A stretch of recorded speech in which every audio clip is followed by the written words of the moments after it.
Welcome to this explainer. Today, we are absolutely dismantling everything modern society has taught you about romance. We're going to unpack Erich Fromm's brilliant masterpiece, The Art of Loving, and I promise you it is going to fundamentally shift how you understand human connection. If you've ever found yourself totally confused by relationships or wondering why something that's supposed to be so incredibly natural ends up feeling so impossibly hard, well, you're definitely in the right place. Okay, so let's just dive right in with a pretty provocative question.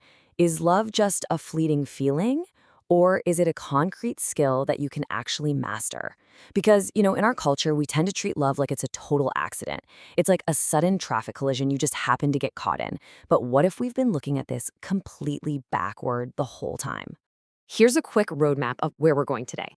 We're going to debunk the myth of falling in love, explore love as a commodity, unpack the burden of freedom, compare toxic unions to mature love, and finally look at how to master the art itself.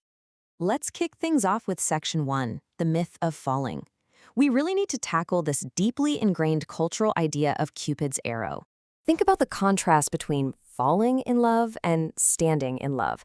We are so obsessed with how to be loved rather than learning the active discipline of how to love. I mean, think about it. We spend massive amounts of energy trying to make ourselves seemingly lovable. We chase money, physical attractiveness, social prestige, literally just waiting around for someone to fall for us. But from our use, we shouldn't be falling at all. We should be actively standing, building, and growing in love. If we treat love like this involuntary, magical accident, we completely fail to develop our own character. It's crazy when you think about it. If it's just an accident, why would you study it? Why practice? Millions of people fail at relationships precisely because they refuse to acknowledge that love is an art form. Just like playing the piano or practicing medicine, it requires profound, dedicated mastery. You don't just fall into being a good surgeon, right? And Fromm is just brutal here in exposing that sudden, cinematic intimacy we all chase. When two isolated strangers suddenly drop their walls and feel crazy about each other, society calls that true love.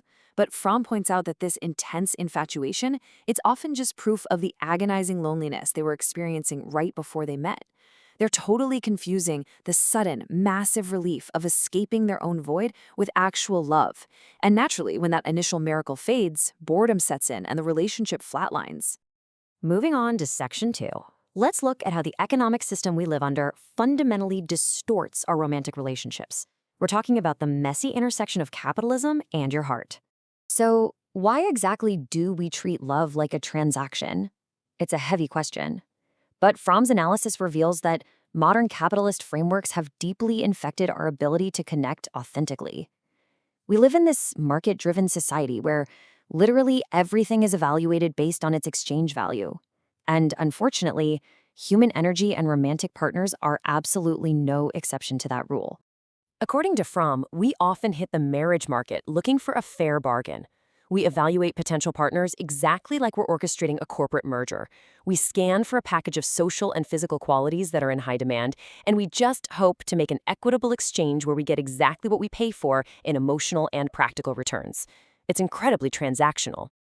And what this creates is what Fromm calls the illusion of the team. Society basically tells us a happy marriage is a well-oiled machine. The partners treat each other with polite diplomacy to keep things running smoothly, but at their core, they remain total strangers.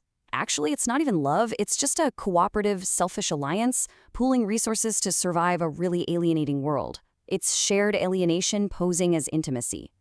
Now contrast this with Freud's extremely popular theories from the post-war era. Back then, many people believed that relationships failed simply due to bad sexual technique, and that unrestrained sexual satisfaction literally created love. But Fromm completely flips the script on this. He argues that relying on sexual technique to fix a broken relationship totally ignores the actual psychological root of our isolation. For Fromm, true sexual happiness is the beautiful result of profound love, absolutely not the mechanical cause of it. To really understand why we so desperately seek out these transactional or toxic relationships, we have to jump into Section 3 and look at the historical evolution of human psychology. We need to talk about the burden of freedom. Fromm traces this fascinating journey of human development. Think about it. In prehistory, we were completely one with nature. Then jump to the Middle Ages, people had strict social roles. You were born a peasant, you died a peasant, and the church gave you cosmic meaning. Zero anxiety, but also zero individuality. Then, from the Renaissance right through to modern capitalism, we shattered those chains. We gained incredible individual freedom. But we also inherited a terrifying anxiety and a profound, aching disconnection from the world around us. And this brings us to the core dilemma. Modern humans achieved what Fromm calls freedom from. We are finally free from the strict dogmas and rigid class structures of the past.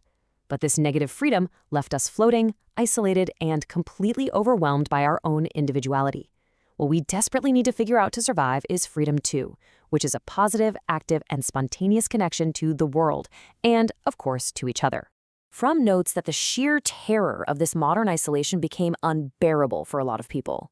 The heavy burden of being a disconnected individual drove society to seek out mechanisms of escape. Rather than doing the really hard work of finding that freedom too, people sometimes just surrender their newly won individuality entirely. Historically, Fromm observed this manifesting in people submitting to authoritarian regimes like Nazism, literally just to feel secure and part of a larger whole again. Having established that massive historical context, let's move into Section 4 and explore how this exact same psychological burden plays out directly in our romantic partnerships today. See how this history translates into romance? Without that positive freedom too, people form parasitic unions. To escape the pure terror of loneliness, two people simply melt into a single entity. It becomes this sadomasochistic dynamic where someone dominates and the other submits, or they just become totally codependent. They are literally destroying their true individual selves just to avoid feeling alone in the universe.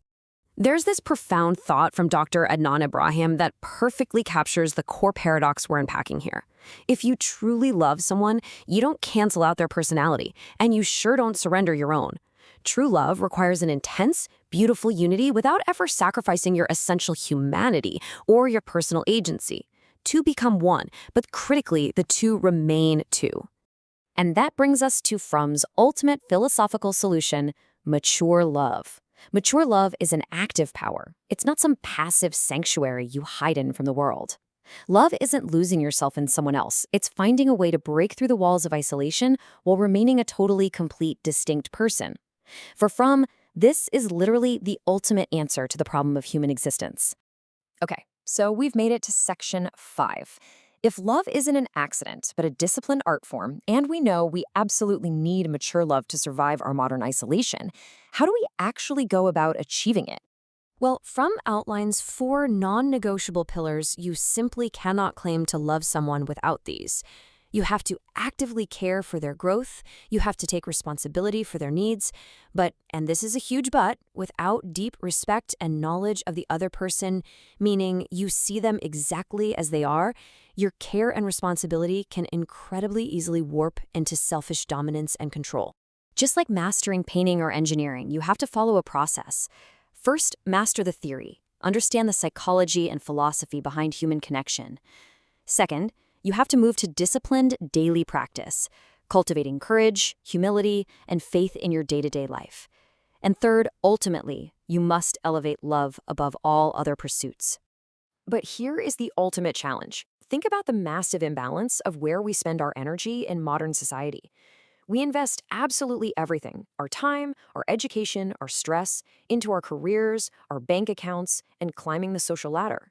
We do all of this to win at the capitalist game, leaving almost zero energy left over to learn the single most vital human skill, the actual capacity to love.